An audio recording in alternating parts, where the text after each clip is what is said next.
how to see Instagram password while logged in. So if you want to see Instagram password while logged in, then first of all open up your Instagram application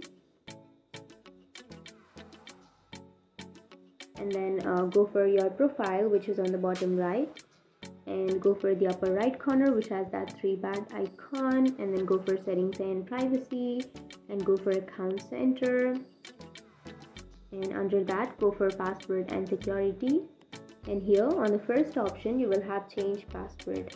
Choose that and then choose your Instagram. And here now let me tell you one thing, that you can't clearly see your password on Instagram.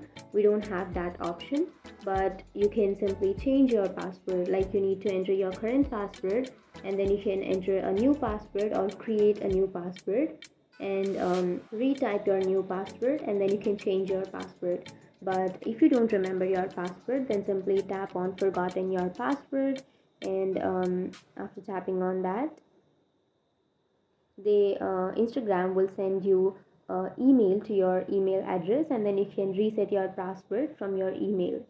So we don't have a direct option to see the password, but we can change our password and we can reset our password. So that's it, and if you have any questions, feel free to comment below. Thanks for watching.